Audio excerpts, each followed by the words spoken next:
lluvia que durante casi todo el día cayó sobre el pueblo de la Vega Granadina. Alguien recordó que, según las viejas crónicas, también llovía aquel otro 5 de junio de 1898, cuando el poeta nació en el número 4 de la calle que hoy lleva su nombre. Yo vuelvo por mí a la déjame volver.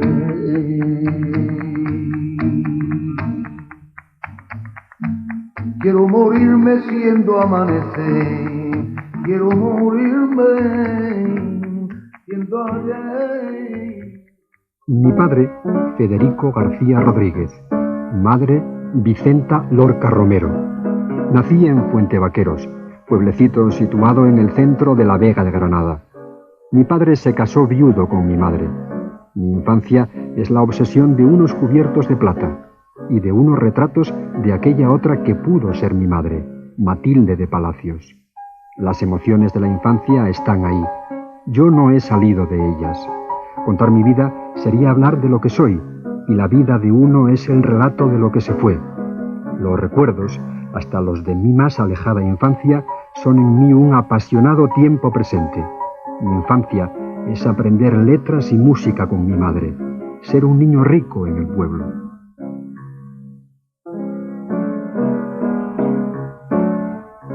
Él tenía la gracia por tal. Solo sacaba de pronto lo mismo que mi madre hacía. Y él lleva los dos. Primilla Luisa, que no vayas a venir a Granada y que no llegue. Que no llegue. Vamos. Que yo no sé lo que formó. Francisco García Vargas y Juan de Dios García Vargas eran hermanos. Entonces era el abuelo de Federico, era Francisco García Vargas. Y Juan de Dios García Vargas era el padre, el abuelo de su madre, que era mi abuela. En este pueblo tuve mi primer ensueño de lejanía. En este pueblo yo seré tierra y flores. Sus calles, sus gentes, sus costumbres, su poesía y su maldad serán como el andamio donde anidarán mis ideas de niño fundidas en el crisol de la pubertad.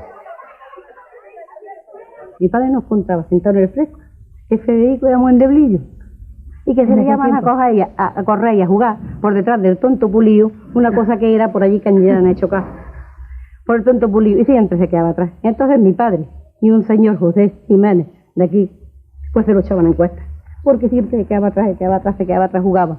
Dice, pero que jugando, en los descansos, dice, nos decía poesía, nos decía teatro, nos hacía unas cosas, dice que lo pasábamos estupendamente, chiquillos, cuando se venía aquí, porque aquí estuvo 9 años, aquí. Siendo todavía niño Federico, la familia García Lorca, en la que han nacido 3 nuevos hijos, Luis, Paco y Concha, se traslada al vecino pueblo de Asquerosa, hoy Valderrubio. Cuando venía Federico del pueblo, que venía por el camino abajo, llegaba allí, pues la familia que vivía en el cortillo le decía que viene Federico, y lo primero que hacía era sacarle el sillón que hay ahí en la casa, se lo sacaban para cuando llegara Federico se sentara, y se sentaba debajo del acerolo a hablar con la madre del guarda, que era una mujer muy mayor, y le gustaba a Federico mucho sacarle conversación y eso, y se sentaban ahí en el cortillo, porque el cortillo es que era una maravilla. El entorno que tenía y luego unos rosales que tenía de flores de pitiminí, esas que echan todas las lunas, echan flores. Federico García Lorca vivió en Valderrubio varios años, pero hasta 1925 volvería a esta casa familiar cada verano. Espero que, como siempre, iremos una temporadita a Asquerosa. Mi cuarto, en la casa del pueblo, quiero que lo blanqueéis muy bien, y lo pintéis el techo azul, y le pongáis cortinas blancas, y que, sobre todo, desde ahora lo aviso, nos hemos de llevar un piano que toque, aunque estemos 15 días.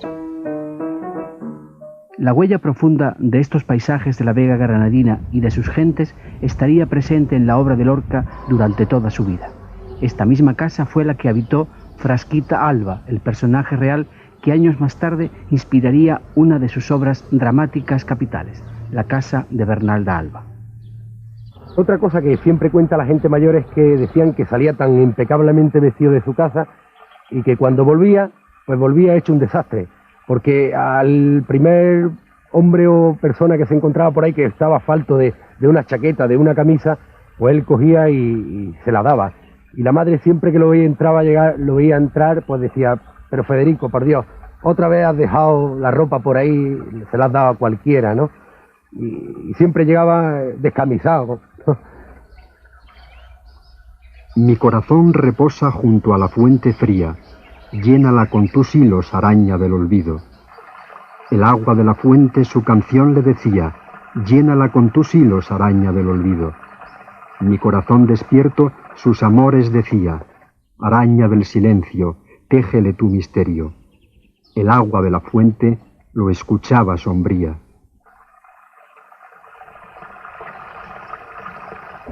En 1909, la familia García Lorca se instala definitivamente en la ciudad de Granada, primero en la acera del Darro y luego en la acera del Casino. Aquí nace la última hija, Isabel. Federico, al tiempo que se matricula en Filosofía y Letras y Derecho, sigue con sus estudios de música. Hace amistad con don Manuel de Falla y frecuenta la tertulia del Rinconcillo. La magia de Granada, la luz, el misterio y el carácter de la ciudad se fijan de manera indeleble en la sensibilidad del poeta. Oh ciudad de los gitanos, en las esquinas banderas, la luna y la calabaza con las guindas en conserva. Oh ciudad de los gitanos, ¿quién te vio y no te recuerda? Ciudad de dolor y almizcle con las torres de canela. A mí lo que me fascina de Lorca es su universalidad, el que se ha entendido aquí en Granada, igual que en Israel o igual que en Japón, ¿no? Esa capacidad de universalidad, creo que es la gran enseñanza de Lorca. El romancero gitano no es gitano más que en algún trozo al principio. En su esencia es un retablo andaluz de todo el andalucismo. Es un canto andaluz en el que los gitanos sirven de estribillo. Romance de varios personajes aparentes que tiene un solo personaje esencial, Granada. Toda la iconografía del romancero está aún presente en Granada, desde los gitanos del Albaicín a la ambigua sexualidad del arcángel San Miguel, cuya imagen de la ermita de San Miguel Alto fascinó a Lorca. San Miguel lleno de encajes en la alcoba de su torre, enseña sus bellos muslos ceñido por los faroles. Arcángel domesticado en el gesto de las 12, finge una cólera dulce de plumas y ruiseñores. San Miguel canta en los vidrios, efebo de 3000 noches, fragante de agua colonia y lejano de las flores. Marianita, no temas. Mujer mía, vida mía, en el mayor sigilo conspiramos, no temas. La bandera que bordas temblará por las calles entre los corazones y los gritos del pueblo. El teatro se convierte pronto en una de las ocupaciones principales de Lorca. En su teatro también la presencia de Granada y de lo granadino. Si Pedroso No sigas. sorprende nuestro grupo y hemos de morir. Vaya. Mariana, ¿qué es el hombre sin libertad, sin esa luz armoniosa y fija que se siente por dentro?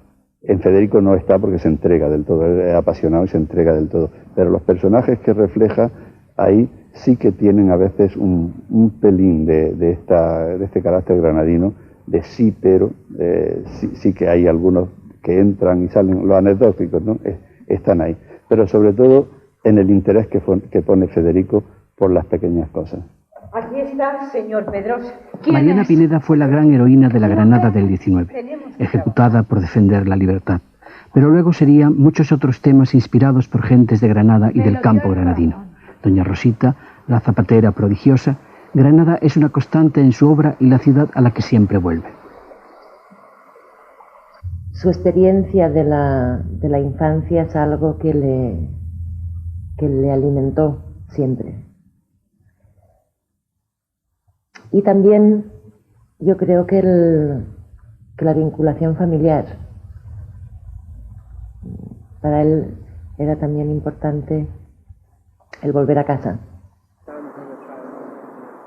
En la huerta de San Vicente escribió Lorca algunas de sus más bellas páginas y en ella termina sus obras más vanguardistas de teatro y poesía, después de sus decisivos viajes a Nueva York, La Habana y Buenos Aires.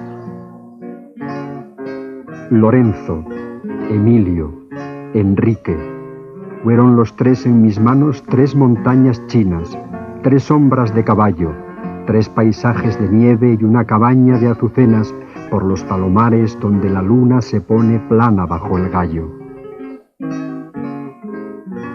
Aquellos viajes servirían a Lorca, entre otras cosas, para vivir con más libertad y alegría su homosexualidad, por la que tantas veces se había sentido diferente y marginado. Luchamos porque en algún momento se llegue a decir que ese tema, ser homosexual o ser heterosexual, no influya, no importe. Pero ahora mismo es algo que sí importa, que ha influido en la vida de Lorca, porque se ha interpretado toda su obra, toda su vida, de una manera que no era la correcta. Y en ese sentido sí reivindicamos la figura de Lorca como una persona que sufrió la homosexualidad, la marginación por ser homosexual. A pesar que a partir de 1930 la fama de Lorca y su prestigio han crecido no solo en España, sino por toda Hispanoamérica, el poeta no deja de acudir a Granada también como personaje público y comprometido políticamente. Así, en 1931 llega a su pueblo natal, Fuentevaqueros, para inaugurar una biblioteca pública. No solo de pan vive el hombre. Yo, si tuviera hambre y estuviera desvalido en la calle, no pediría un pan, sino que pediría medio pan y un libro. Y yo ataco desde aquí violentamente a los que solamente hablan de reivindicaciones económicas, sin nombrar jamás las reivindicaciones culturales, que es lo que los pueblos piden a gritos. En sus últimos años, el poeta, cuando vuelve a Granada, se refugia con frecuencia en la cercana huerta del Tamarí, de su prima Clotilde. Aquí escribió buena parte de los poemas de su último libro y de ella tomó hasta el nombre, El diván del Tamarí.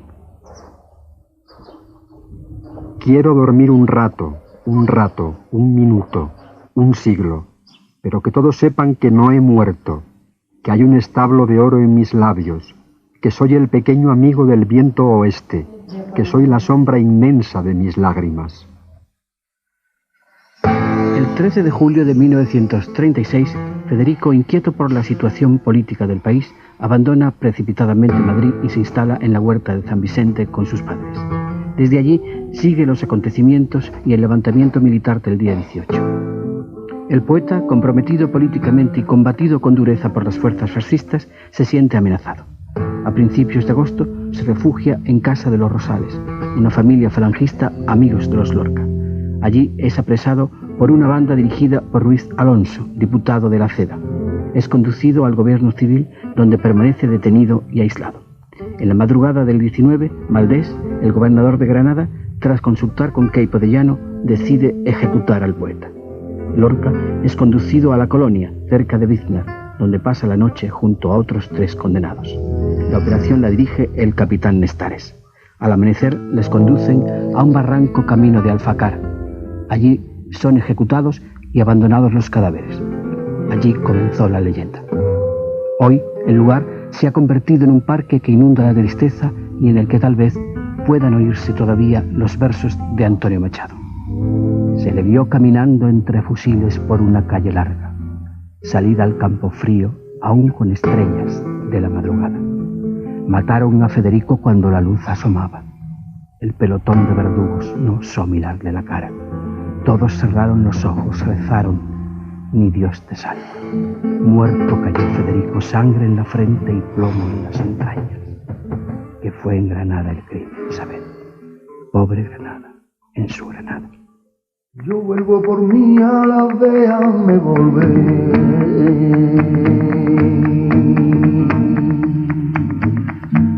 Quiero